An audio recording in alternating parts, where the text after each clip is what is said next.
નમસ્કાર ખેડૂત મિત્રો, ખેડૂત પ્રયાસ ચેનલમાં આપનું સ્વાગત છે।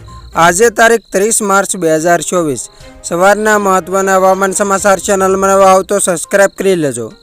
રાજ્યમાં ઉત્તર પશ્ચિમ ઉત્તર પવનો ફૂંકાઈ રહ્યા છે અને આગામી 5 દિવસ તો વાતાવરણ સૂકું રહેશે અને તાપમાન પણ યથાવત રહેવાનું છે। અમુક વિસ્તારમાં 1 થી 2 ડિગ્રી તાપમાન વધવાની શક્યતા છે।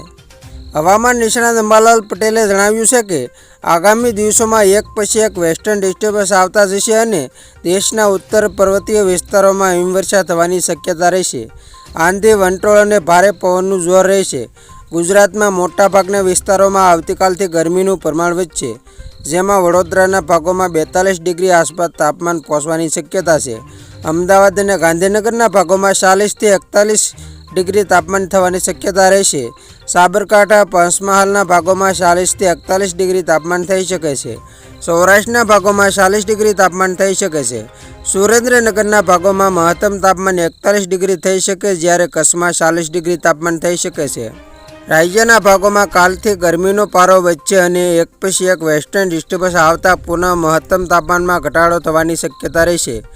આવતીકાલથી ગુજરાતના ભાગોમાં વાદળછાયું વાતાવરણ રહેશે, જેમાં ઉત્તર મધ્ય ગુજરાત, સૌરાષ્ટ્ર, કચ્છના ભાગોમાં વાદળો આવવાની શક્યતા રહેશે।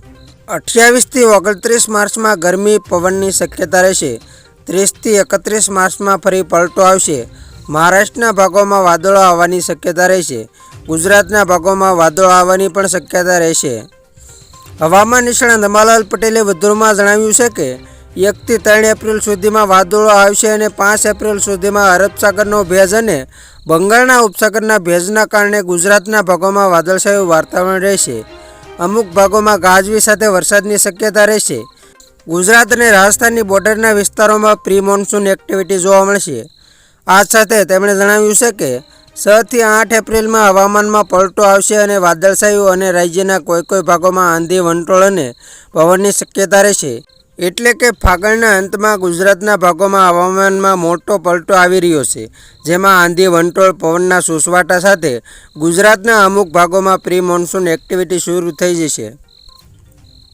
તો ખેડૂત મિત્રો, આ હતા સવારના મહત્વના હવામાન સમાચાર। ફરી વખત મળીશું નવી અપડેટ સાથે। ત્યાં સુધી જોતા રહેજો ખેડૂત પ્રયાસ યુટ્યુબ ચેનલ।